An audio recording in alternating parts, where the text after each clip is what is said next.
You're grieving someone who's still alive, yourself. That strange hollow feeling when your old habits don't fit anymore, but the new ones haven't solidified. That's where most people quit.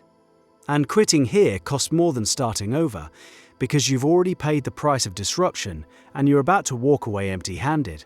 The transition between who you were and who you're becoming has a name in psychology. Researchers call it liminality, borrowed from the Latin word for threshold. You're standing in a doorway, one foot in the old room, one in the new. And doorways are deeply uncomfortable places to live. Here's what makes this phase so brutal. Your brain is running two operating systems at once. The old identity still has deep grooves carved by years of repetition. Every habit, every social role, every automatic response, those patterns are physically encoded in your neural architecture. The new identity you're building is a sketch on loose paper. Wind blows, and it's gone. So your brain, being efficient, defaults to the stronger signal. You wake up wanting to be the new version of yourself. By 2 p.m, you're acting exactly like the old one. That gap between morning intention and afternoon behavior is where the real damage happens. Because it's in that gap where most people write a story about themselves. A brutal one. I'm a fraud. I can't actually change. Who was I kidding? And the story feels true because the evidence is right there. You said you'd do the thing, and you didn't do the thing. Case closed. Except the verdict is wrong.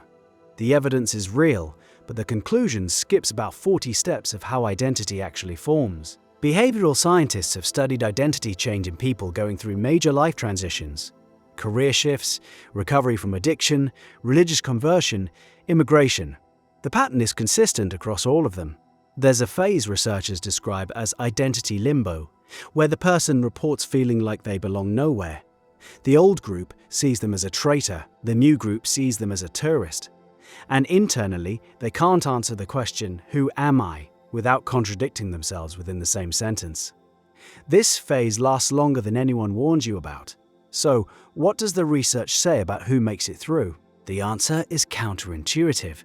The people who successfully transition between identities aren't the ones with the most willpower or the clearest vision. They're the ones who tolerate ambiguity the longest. They sit in the doorway without forcing themselves into either room. They let the contradiction exist. I'm a smoker who doesn't smoke today. I'm an introvert giving a keynote. I'm someone who's never run a mile, running a mile. Those sentences feel wrong. They're supposed to feel wrong. The discomfort is the process working. Think about what happens when you renovate a house while living in it. There's a phase where the kitchen is torn apart, dust covers everything, and you're eating takeout on a folding chair surrounded by exposed wiring.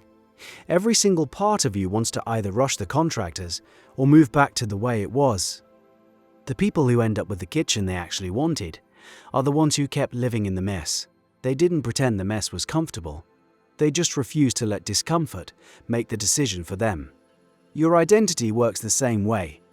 The mess is structural, and it's temporary, but only if you don't abandon the project mid-demolition. Abandon it now, and you're left with something worse than what you started with, a half-gutted sense of self that's neither functional nor beautiful. There's a specific trap in this middle phase that almost nobody talks about: nostalgia for the old identity. You start romanticizing who you used to be. The drinking was social, warm, full of laughter. The dead-end job was at least predictable. The toxic relationship at least felt like something. Your memory does this thing where it edits out the pain and renders the past in soft golden light. You forget that you left for a reason. You forget that the old identity had a ceiling you'd already hit. The nostalgia isn't real. It's your brain lobbying for the familiar, because familiar is metabolically cheaper. Processing novelty burns energy. Your brain is lazy in a very specific, very persuasive way. The most practical thing anyone ever told me about navigating this phase came from a therapist who worked with career changers. She said, "Stop trying to feel like the new person. Just do what the new person would do. The feeling comes last. That sequence matters." We think identity works like this. Believe you're a runner, then start running. The research points the other direction. You run, repeatedly, awkwardly, reluctantly, and somewhere around week 6 or week 10, you catch yourself saying, "I'm a runner," and meaning it. The identity is a receipt printed after the transaction. You've been waiting for the receipt before making the purchase. This is where small actions carry disproportionate weight. Every time you act consistent with the new identity, even when it feels performative, even when your internal monologue is screaming, "This is fake," you're casting a vote. One vote doesn't win an election, but votes accumulate, and your brain is always counting. After enough votes in one direction, the brain starts updating its model of who you are. The internal monologue shifts, the defaults change. The thing that required willpower last month requires barely any effort this month. The grooves are forming, but there's a phase right before that shift where things actually feel worse. Psychologists call it an extinction burst. When an old behavior pattern is being replaced, the old pattern surges in intensity right before it fades. A person quitting sugar craves it harder in week 2 than week 1. Someone leaving a codependent relationship feels the pull most intensely right after they've created distance.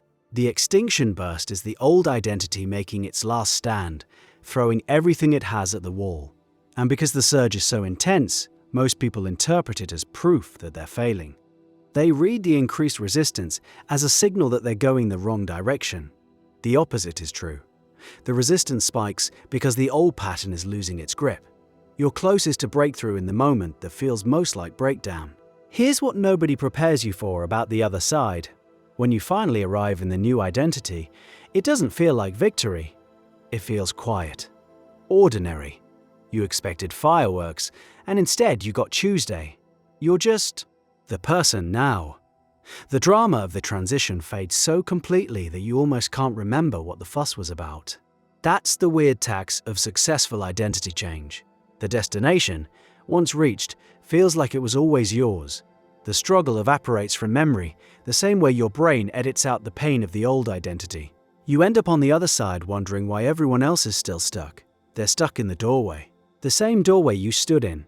And they're writing the same story you almost wrote, that the discomfort means they're broken, that the ambiguity means they're lost, that the gap between who they are and who they're becoming is evidence of fraud rather than evidence of motion. The messy middle has one rule: stay in the room. The dust settles, the wiring gets covered, the folding chair gets replaced, but only if you're still there when the contractors show up tomorrow morning. The people who transformed their lives didn't have a secret. They had a tolerance for feeling like an imposter longer than their instinct to retreat. That's the whole game. Feel fake. Keep going. The identity catches up. It always does, but only to people still moving when it arrives.